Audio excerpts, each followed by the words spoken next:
대표된 윤핵관 또는 당정 이른바 당정청에서 여당이나 여권, 집권 여당의 문제도 상당히 심각했다고 봅니다. 그래서 지금 내일 네. 이 전국위원회가 열리죠. 열리잖아요. 상임 전국위원회를 이제 통과하고 네. 내일 아마 이 비대위원장을 직무대행도 네. 대표 직무대행도 임명할 수 있게 만들고 되면은 이제 비대위가 아마 이번 주 내에 출범할 거고 비대위 출범하면은 이제 이준석 당 대표는 원하지 않든 간에 확실하게 네, 정리가 되는 정되는 거죠. 네. 이준석 당 대표도 9일날 이 전국 대의원대회에서 그걸 의결하는 순간에 가처분 신청을 하고 13일날 기자회견을 예고했어요. 네. 네, 그런데 지금 이 모든 것의 근간에는 윤석열 대통령이 있다는 겁니다. 이게 이준석은 이제 확실히 같이 갈 수 없다는 것을 대통령 후보 때부터 마음이 굳힌 것 같아요. 네, 그래서 지금 이준석 당대표는 어떤 당원들의 어떤 여론을 힘입어서 강경책으로 그 본인이 표현한 게 이 후회 없는 결말이라는 표현을 썼죠. 네. 이게 그러니까 할 거는 하겠다 이런 그렇죠. 이야기인 것 같은데 네. 그래서 일각에서는 이제 신당설까지 나오고 있어요. 오세훈, 유승민 이렇게. 근데 나는 오세훈 시장이 왜 이렇게 등장했나 생각해 보니까 예. 한동훈 효과라는 거죠. 네. 한동훈이가 지금 여권 대권 주자로 1위입니다. 1위로 계속 치고 있잖아요. 처음에 오세훈하고 비슷하게 동률 1위였다가 네. 이번에는 한 계단 밀어내고 단독 1위로 올라왔어요. 그런데 이 양반이 네. 이 젊은 양반 이게 보통 거시기가 아닌 것 같아. 한 장만요. 네. 그리고 좋아할 지점과 싫어할 지점을 명확히 아는 능력은 탁월한 것 같아. 딱딱 짚어내. 이를테면 과잉의정 같은 거 하지 마라. 그다음에 국회에 가서도 물러설 때와 네 알겠습니다. 잘 가르침 받겠습니다 하고 할 때와 받아칠 때 뭐 이런 것들 하며 상당히 노련하다. 그리고 검사 윤석열은 지금 대통령 윤석열 검사 윤석열은 부하 복이 있었다. 그런데 대통령이 되고 나서도 과연 한동훈 이펙트라고 아까 그런 표현을 쓰셨는데 얼마나 계속될 것인가 이런 좀 관심이다만은 한동훈 저는 장난이 아닌데 이런 생각이 듭니다. 저는 한동훈 장관을 보면은 우병우 민정수석이 떠올라요. 이미지가 좀 비슷한 것 같아. 맞아요. 그런데 우병우 민정수석이 지난 케이스가 한동훈 장관인 것 같아요. 금방 이야기하신 대로 사람들이 싫어할 짓은 안 해요. 자기 소신은 소신대로 밝히면서도.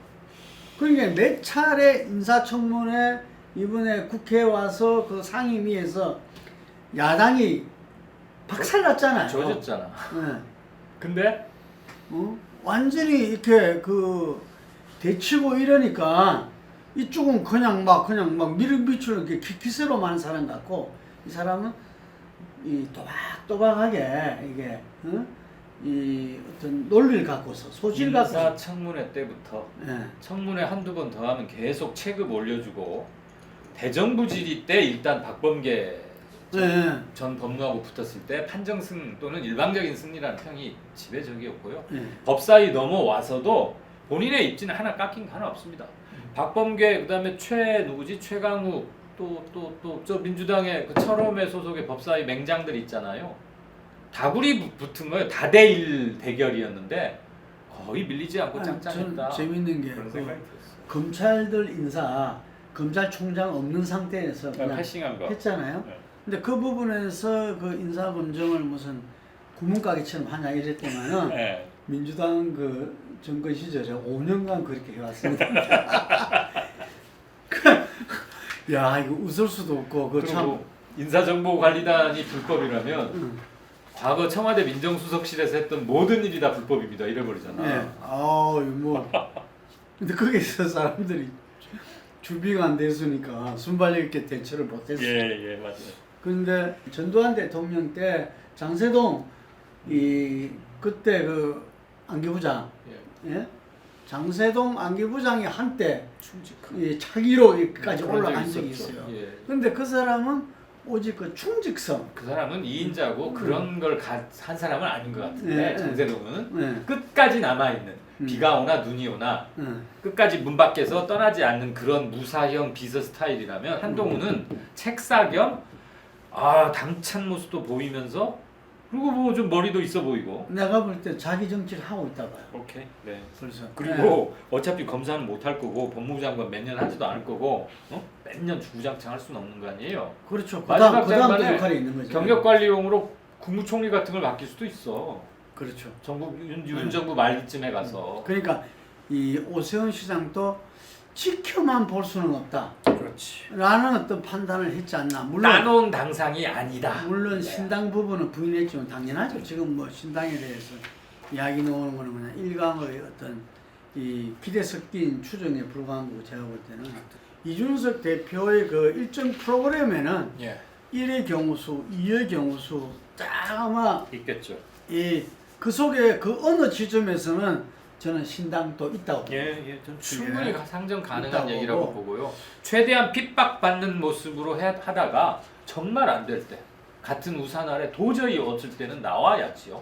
그리고 나오면 되겠죠. 재밌는 게 차기 당대표 전당대회에서 1위가 부동의 1위가 또 이준석 대표라. 그게 지금 맞아. 보수 세력이 비판하는 목소리도 있지만 예. 그런데 그 조사에 보면은 부동 1위가 이준석 당대표고 지금 비대위원장이 뭐 확실시 된다는 조영 전 원내대표라든지 네. 그리고 지금 차기 그거로 지금 거론되는 많은 분들보다도 훨씬 차이 나게 예.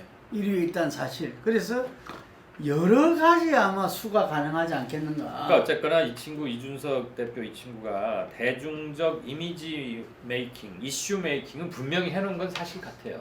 예. 굉장히 치명적일 수 있는 뭐 성상남 및 뭐 증거 교사 등등등에서 당원권 6개월 정지라는 가볍지 않은 퍼니시먼트를 받았음에도 불구하고 아직까지는 유지되고 있는 거. 그런데 갈수록 시간이 갈수록 이준석 편은 아니지 않느냐 그런 생각은 조금 들고요. 이 모든 게 결국은 2024년 4월에 있게 될 총선에 지금 포커스가 결국 맞아지는 거 아니겠습니까? 그 고비를 누가 주도권을 쥐고 가느냐의 문제도 있는 것이고 총선 성적표에 따라서는 지도가 확 바뀌게 그려지지 않습니까? 아까 이야기한 대로 이 탄핵에 대한 국민들의 학습 효과 큰 것 같다 이렇게 이야기를 했지 않습니까? 네. 한번 경험했다는 거죠. 예. 그러니까 이 보수 정당도 박근혜 탄핵을 통해서 이미 한번 서로 분당에 번가는 탈당을 해가지고 그렇죠. 그리고 그때 함께했던 세력들이 지금 현재 이준석 당대표를 옹호하고 있는 거죠. 예. 예를 들면은 하태경 그리고 그 조혜진 예. 그 유승민은 뭐, 말할 것도 없고 예, 예. 이게 오세훈 뭐 전부 다 탈당파들이거든요. 그렇죠. 이게 그때 장제원도 탈당하지 않았나? 장제원, 근데 권성동 장제원은 이제 저리 마찬가지죠. 갔지. 권성동은 이제 네. 윤 핵관으로 가서 붙은 거고. 지금 이 구도가 어떻게 보면은 이준석이라는 그 하나의 새로운 또 영웅 탄생을 갖다가 가능케 하는 수순으로 간다고도 볼 수 있지만 저는 경찰 수사 발표가 관건이라고 봐요. 예. 만약에 이준석 당대표가 문제가 없었다면은 뒤집어지지. 얼마든지 이거는 비대위가 되든 다음 조기 전대가 가서 누가 당대표 놓든 간에 뒤집어지는 거예요. 컴백할 수 있는 네. 센터도 되고. 명복과 가장 강력한 힘을 갖게 되고. 되고 성접대가 사실이었고 뭐 솔차는 적지 않은 금액의 선물 등등. 그랬으면 이야 그 어린 녀석이 말이야 못된 저기를 빨리도 배웠고 벌써 2013년 14년 때 그랬다는 거 아니에요? 그럼 지금으로부터 9년 10년 전이라고.